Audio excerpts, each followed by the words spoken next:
त्र्यम्बकं यजामहे सुगन्धिं पुष्टिवर्धनं मोर्वारुकयो वर्धना मृत्यो मुमुक्षयात्।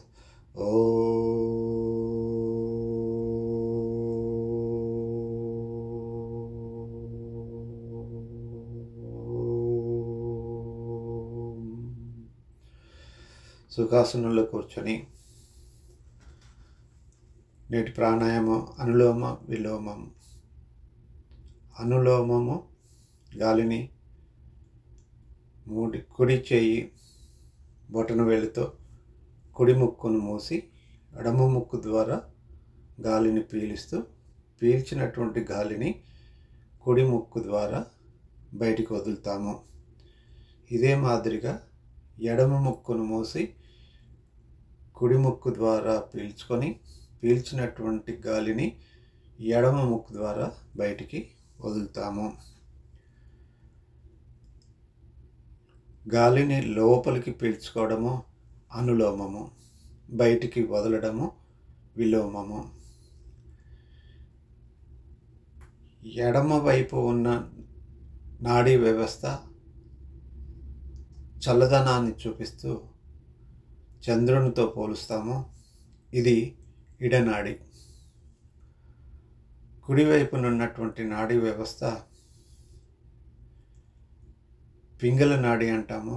ఇది వేడిని చూపిస్తుంది కనుక సూర్యునితో పోలుస్తాము. పీల్చుకునే విధానంలో 5 సెకండ్ల పాటు, బయటకు వచ్చి విధానంలో 5 సెకండ్ల పాటు ఒక క్రమం. పీల్చుకొని వదలటము, వదిలి పీల్చుకోవడము 20 సెకండ్లు పడుతుంది. నిమిషంలో 3 క్రమాలు కంప్లీట్ అవుతాయి. అనులోమ విలోమంలో శరీరంలోని 72,000 నాడులు ఉత్తేజపరుస్తాము. అందుకని ఇది నాడీ శోధన ప్రాణాయామం అంటాము. సుఖాసనం నుండి కాళ్ళని ముందుకు పెడుతూ చాపుతూ మేరుదండాసనంలోకి వెళుతాము. స్పైన్ నిటారుగా ఉంటుంది. కాళ్ళు ముందుకు బాగా చాపుతాము. మాడిఫైడ్ మేరుదండాసనంలో చూపిన విధంగా ఒక కాళ్ళు ముడుచుకొని ఆపోజిట్ చేయితో సపోర్ట్ చేస్తూ శరీరాన్ని బాగా ట్విస్ట్ చేస్తూ వెనుకకు తిప్పుతాము. అదే మాదిరి ఎడమ వైపు కూడా చేసి ఎడమ కాళ్ళను ముడుచుకొని కుడి చేతితో పట్టుకొని నడుము వెనక్కి తిప్పుతూ మేరుదండాసనాన్ని కొనసాగిస్తాము. ఈ మాదిరి చేయడం వలన హిప్పు, స్పైను అన్నీ కూడా స్ట్రెచ్ అవుతాయి, స్ట్రెంగ్తన్ అవుతాయి. కాలు కండరాలు బాగా స్ట్రెచ్ అవుతాయి, ఫ్లెక్సిబిలిటీ పెరుగుతుంది. చెస్ట్, డయాఫ్రమ్ అన్నీ కూడా స్ట్రెంగ్తన్ అవుతాయి.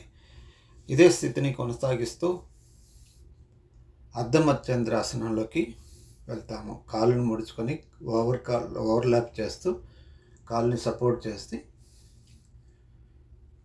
వెన్నుని ట్విస్ట్ చేయడం అర్ధ మత్స్యేంద్రాసనం.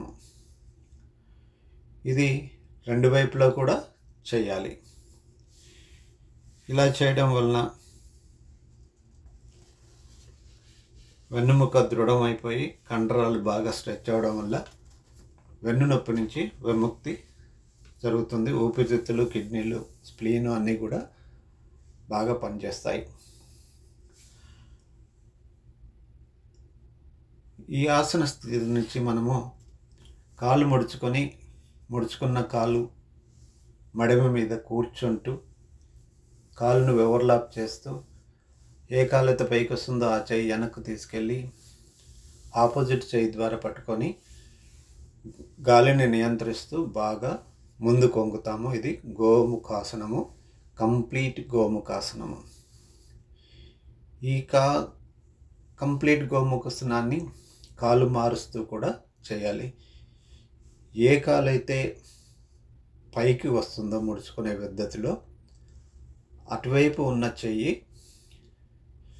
పైకి వెళ్తూ తల వెనుక భాగం నుంచి వేరే చెయ్యిని పట్టుకోవడానికి ప్రయత్నం చేసి గాలిని నియంత్రిస్తే బాగా ముంగు కొంగి మోకాలిని టచ్ చేస్తాము. ఇది కంప్లీట్ గోముఖాసనము. ఈ కంప్లీట్ గోముఖాసనంలో ఫ్లెక్సిబిలిటీ బాగా పెరుగుతుంది, వెన్ను నొప్పి తగ్గుతుంది, లంగ్ కంప్లైంట్స్ పెరుగుతుంది, రక్త ప్రసరణ పెరుగుతుంది, మానసిక ప్రశాంతత కొనసాగుతుంది. వెనకకు తీసుకెళ్లే చేతులు బాగా ఓవర్లాప్ ఎలా అవుతాయి, లాకెట్లా చేయాలని కోసం ఈ వీడియోను చూపించడానికి ప్రయత్నంలో చూపిన విధంగా చేతులు వేళ్ళు భాగాలు అందనట్లయితే మామూలుగా ఇనిషియల్ స్టేజ్లో ఒక టవల్ను కానీ నాప్కిన్ని కానీ చేత్తో పట్టుకొని 2 చేతులు లాక్ చేసి ఊపిరి బిగించి పట్టుతూ, అంటే ఊపిరి నియంత్రణలో గాలిని బాగా శ్వాస లోపలికి తీసుకుంటూ 10 సెకండ్ల నుంచి 20 సెకండ్ల వరకు ఆసన స్థితిని కొనసాగిస్తూ కంప్లీట్ గోముఖాసనాన్ని చేయవచ్చు. ఈ కంప్లీట్ గోముఖాసనము ఈ మాదిరిగా వెనక వైపు చేతులు ఏవైతే ఉన్నాయో ఇంటర్లాక్ కావడానికి చేయడానికి ప్రయత్నం చేస్తాము. కంప్లీట్ గోముఖాసనము ఆసన స్థితి నుంచి నిదానంగా విశ్రాంత స్థితికి వచ్చి కాలుని చాపి వెన్ను నిటారుగా పెట్టేసి కొన్ని సెకండ్ల వరకు రెస్ట్ తీసుకోవచ్చు. ఆ తర్వాత కాళ్ళని వెనక్కి మార్చి వజ్రాసనంలో మనము సాధారణ మండూకాసనము చేద్దాము. ఈ ఆసనంలో వజ్రాసనంలో కూర్చొని వెనుభాగం నుంచి చేతులు ఆకాశం వైపు పెడుతూ ముందు కొంగి తలని నేలకి ఆనించే ప్రయత్నం చేస్తాము.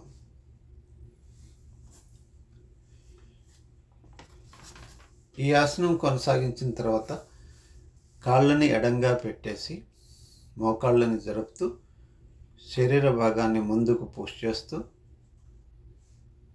శశాంక ఆసనంలోకి వెళ్తాము.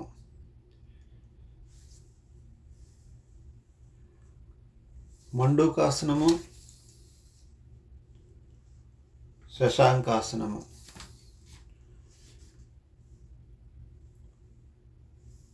రెండు కూడా డయాబెటీస్ని తగ్గించడానికి, డైజెస్టివ్ సిస్టమ్ని ఇంక్రీజ్ చేయడానికి, ఫ్లెక్సిబిలిటీ పెరగడానికి చేయవచ్చు.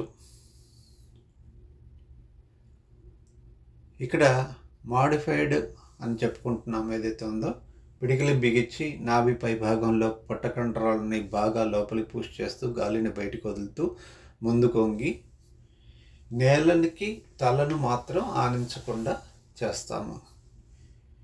ఇది మాడిఫైడ్ మండూకాసనము. ఆసన స్థితిని కొనసాగిస్తూ వజ్రాసనంలో కూర్చొని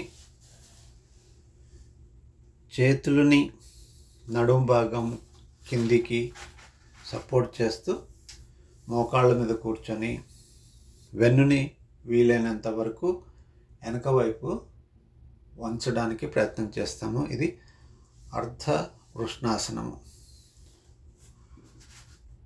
అదే క్రమంలో మోకాళ్ళ మీద శరీర పైభాగాన్ని చేతులు వెనక్కు వాలుస్తూ కాలి మడిమలు పట్టుకొని వృష్ణాసనాన్ని కొనసాగిస్తాము. దీన్ని మనం క్యామెల్ పోజ్ అంటాము.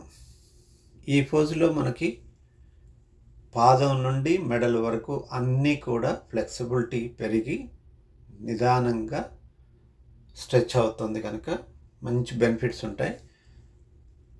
బీపీ ఉన్నవాళ్ళు, వెన్నునొప్పి ఉన్నవాళ్ళు ఆసనాన్ని చేయకుండా ఉంటే మంచిది. మైగ్రేన్ కూడా ఉన్నట్లయితే చేయకూడదు. ఆసన స్థితి నుంచి సాధారణంగా కూర్చొని చేతులని పైకెత్తి రబ్ చేస్తూ ఆ వేడిని కళ్ళకు రద్దుకుంటూ